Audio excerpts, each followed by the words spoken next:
In the middle of the Cold War, the world was divided by ideology, steel, and fear. Two systems stared at each other across oceans and borders, each claiming inevitability.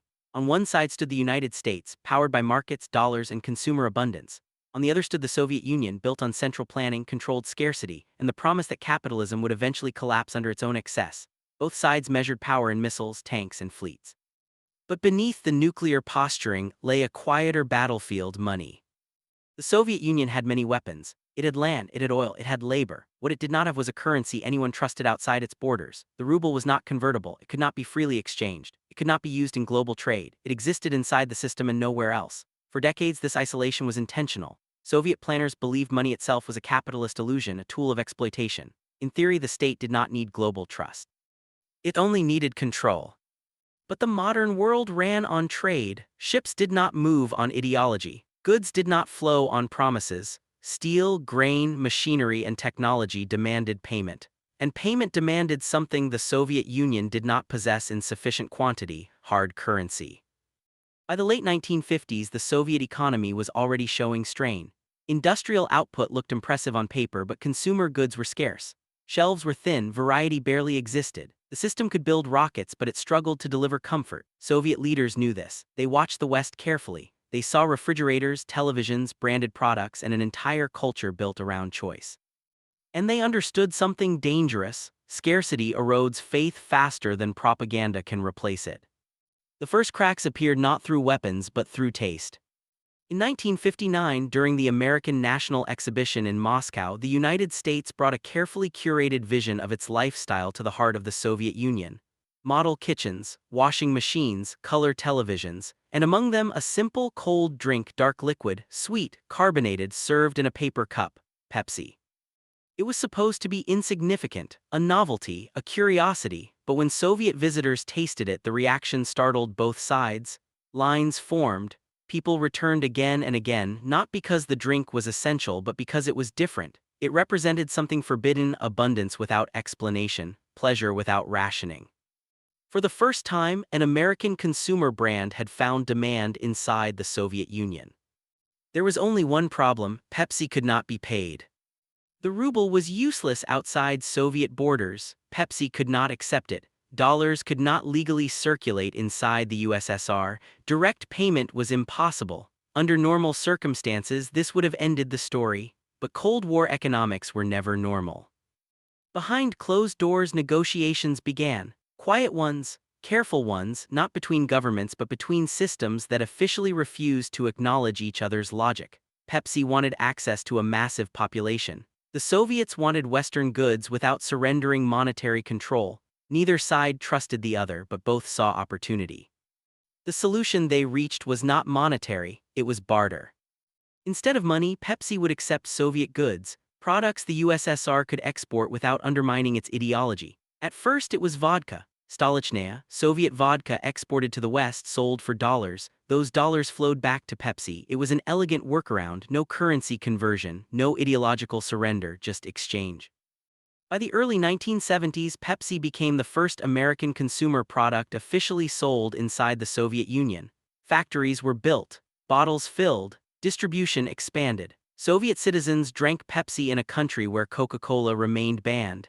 It was a small victory for capitalism, quietly tolerated by communism. But vodka had limits.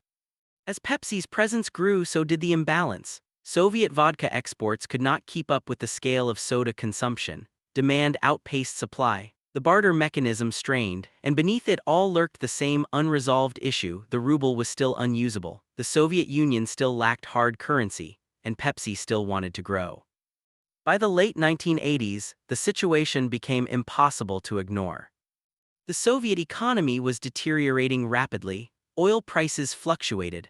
Agricultural inefficiencies multiplied. The system was bleeding quietly internally. Leaders knew reform was unavoidable, but reform required capital. Capital required trust, and trust required a currency the world believed in. The Soviet Union did not have one. At the same time, Pepsi had become deeply embedded. It had infrastructure, bottling plants, workers, distribution networks, millions of consumers. Pulling out would be costly. Staying required a new solution. That solution would rewrite the definition of payment. In 1989, negotiations resumed at the highest levels. The Soviet state could no longer export enough vodka, but it had something else, something massive, something expensive, something it had in surplus. A navy.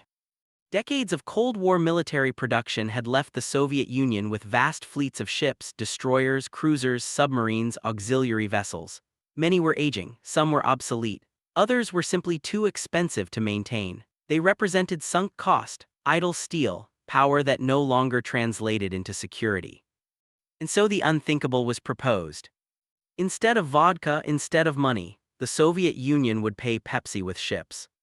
Not models, not scrap on paper, real vessels. Warships. The agreement that followed was unlike anything in corporate history. Pepsi would receive a fleet of Soviet naval vessels officially for scrapping and resale. In return, Pepsi would continue expanding inside the Soviet Union. Soda for steel, sugar water for ships. For a brief moment in history, a soft drink company controlled one of the largest naval forces on Earth. By raw tonnage, Pepsi became the owner of the sixth largest navy in the world. The irony was perfect. A corporation built on branding and sugar now held destroyers built to fight American fleets. Capitalism had acquired communism's weapons not through conquest but through accounting. The transaction revealed a deeper truth. The Soviet Union was not collapsing because of invasion, it was collapsing because it could not translate its power into value. Missiles could not buy food, ships could not buy trust, and ideology could not buy time. The barter deal exposed the weakness that propaganda had hidden for decades. When money fails, systems improvise, and when improvisation replaces structure, collapse is no longer theoretical. What looked like a clever workaround was, in reality, a signal flare. The Soviet state had reached a point where it was trading the instruments of its military power for consumer goods, not for survival in war, but for soda. The symbolism was devastating. And this was only the beginning. Because the ships were not the payment. They were the warning. When the agreement became public, it sounded unreal. A soft drink company receiving warships as payment felt like satire, the kind of story that belonged in rumor rather than history. But the deal was real, signed and executed through layers of intermediaries, lawyers, and state-owned firms. The ships were officially transferred for dismantling, but ownership still mattered. Titles were filed, assets were logged. For a brief period, Pepsi controlled vessels that had once been built to challenge NATO fleets. Inside the Soviet system, officials insisted this was not weakness, they framed it as pragmatism. The ships were old, maintaining them drained resources, selling them for scrap generated value. Pepsi gained expansion, the state gained consumer stability. On paper, it looked rational. But paper was the problem. For decades, the Soviet Union had hidden inefficiency behind scale. It produced enormous quantities of steel, coal, and weapons, but little that could be exchanged freely on global markets. Military output did not translate into economic resilience, and now the illusion was collapsing into visibility. When a superpower trades naval vessels for soda distribution rights, the message is unavoidable. The system cannot pay its way forward. The barter deal did not solve the hard currency shortage, it postponed it. Vodka exports slowed, oil revenues fluctuated, the state budget strained under subsidies and inefficiencies, and reform once whispered became unavoidable. At the same time, the Pepsi presence inside the Soviet Union grew into something larger than commerce. It became a cultural symbol. Bottles appeared in cities where shelves were otherwise empty. Pepsi factories operated with unusual efficiency compared to state enterprises. Workers noticed the difference. The product was consistent, distribution functioned. Advertising, subtle but present, introduced the idea that branding itself had power. This was not ideological subversion, it was exposure. Citizens began to compare. They compared cues, they compared quality, they compared reliability, and the comparisons were not favorable to the state. The Soviet leadership understood the danger. Consumer satisfaction was political stability, shortages fueled unrest, and unrest was contagious. Allowing Pepsi to operate was a concession, but denying it risked anger. The system was trapped by its own compromises. As the 1980s progressed, these contradictions multiplied. Central planning collided with market logic, state control clashed with consumer expectations, and every workaround revealed another weakness. The Navy for soda deal was not an anomaly, It was the most visible symptom of a deeper collapse in monetary credibility. The ruble remained non-convertible. Foreign partners demanded guarantees. Trade required increasingly complex barter chains. Deals became harder to structure. Every exchange required layers of trust the system no longer possessed. When reform finally arrived under Mikhail Gorbachev, it came too late and too fast. Perestroika loosened controls without replacing them. Glasnost exposed failures without resolving them. The economy entered a dangerous limbo, neither planned nor free, unable to stabilize prices or incentives. Inflation surged, shortages worsened, state revenues declined. The military-industrial complex, once the backbone of the economy, became an anchor. Maintaining fleets, armies, and arsenals consumed resources the state no longer had. The irony deepened. The Soviet Union had built immense power to challenge capitalism, but capitalism was now extracting value from that power not through war but through trade asymmetry. The ships transferred to Pepsi were eventually sold for scrap. Steel was cut, hulls dismantled. The metal re-entered global markets. The weapons of the Cold War dissolved into commodity flows. Meanwhile, Pepsi continued operating, adapting to the new reality as the Soviet state weakened. By 1991, the system collapsed completely. The Soviet Union ceased to exist. Its currency imploded. Its institutions fragmented. Its assets were sold, seized, or abandoned. The Navy shrank. The Army dissolved. The economy fractured into successor states struggling to define value. Looking back, the Warships deal stands as one of the clearest symbols of that collapse. Not because it caused the fall, but because it revealed it. It showed that power without liquidity is fragile, that weapons without markets are liabilities, that ideology cannot substitute for trust. Pepsi did not defeat the Soviet Union, but the fact that such a deal was possible proved the system had already lost. In the end, the Cold War was not decided by missiles or tanks. It was decided by value systems, by which currencies people trusted, by which systems delivered consistency, by which economies could translate power into prosperity. The Soviet Union could build a navy, but it could not pay for a soda. And when a superpower cannot pay for what people want, it does not matter how many ships it owns. Because control without confidence is not power. It is decay. After the deal was completed and the ships were transferred, nothing collapsed immediately. There was no dramatic announcement, no sudden blackout, no instant breakdown. That was the most dangerous part. The Soviet Union continued functioning, at least on the surface. Trains still ran, factories still produced, the flag still flew, but beneath the routines something fundamental had shifted. The state had crossed a line it could not uncross. By trading naval assets for consumer distribution rights, the Soviet government had done more than barter steel for soda. It had acknowledged, implicitly and irreversibly, that its own currency could no longer mediate reality. The ruble had ceased to be a bridge between value and exchange. It existed only as an internal accounting tool, disconnected from trust, disconnected from the world. This realization did not arrive as a single shock. It seeped slowly through ministries, factories, and regional governments. Officials noticed it in contracts that required increasingly elaborate side agreements. They saw it in trade negotiations that demanded guarantees beyond money. They felt it in the growing reluctance of foreign partners to accept anything without immediate conversion into hard assets. Every transaction became heavier, slower, more fragile.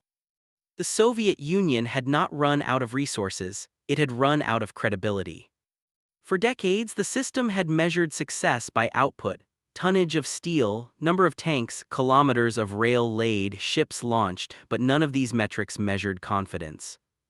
None measured whether value could move freely. None measured whether tomorrow's promises were believable. When the Cold War economy was built, these questions were dismissed as capitalist abstractions.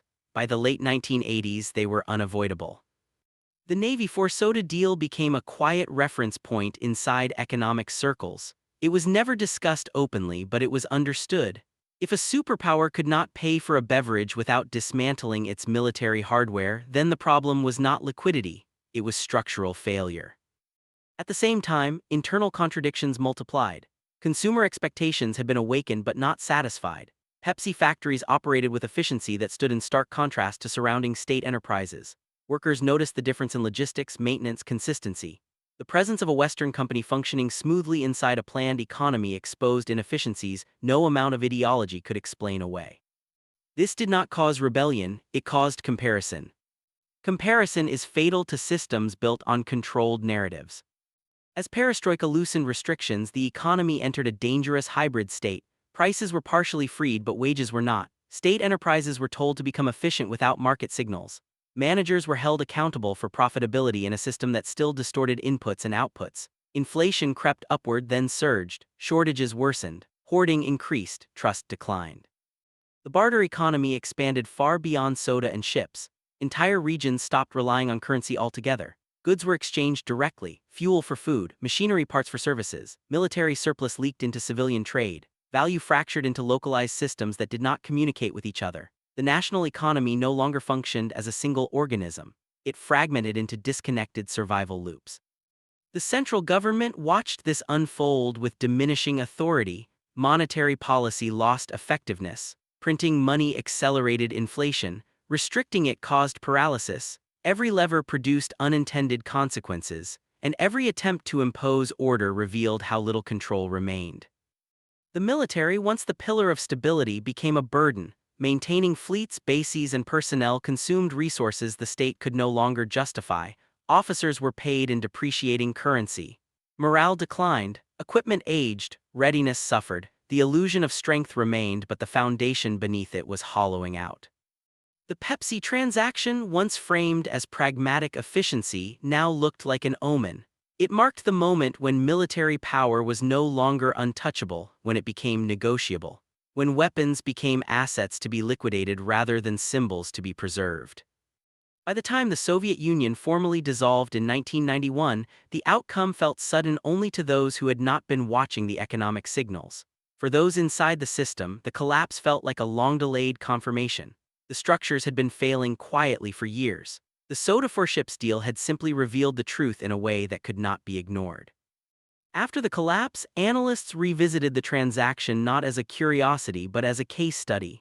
They saw it as a perfect illustration of what happens when a state divorces power from value, when control replaces trust, when production replaces exchange, when ideology replaces feedback. The lesson was uncomfortable. The Soviet Union had not been defeated militarily. It had been outpaced economically, not in output but in adaptability, not in scale but in responsiveness. Capitalism had not triumphed through conquest but through circulation. Pepsi did not destroy the Soviet Union. It merely accepted an offer the system had no other way to make. The warships themselves were eventually dismantled. Their steel melted down and redistributed into the global economy. The weapons designed to project power dissolved into raw material. Their fate mirrored that of the system that built them, impressive in scale, but ultimately reduced to components once trust vanished. In the years that followed, former Soviet states struggled to rebuild monetary credibility. Some succeeded slowly. Others faltered.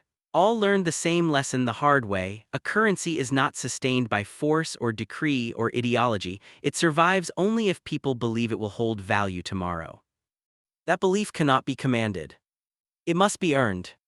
The Navy for soda deal endures because it compresses this truth into a single, unforgettable image. A superpower stripped of liquidity, trading the symbols of its strength for a consumer product. Not because it wanted to, because it had to. Empires do not fall when their weapons fail. They fall when their value systems do. And when that happens, even a navy becomes negotiable. Even for soda.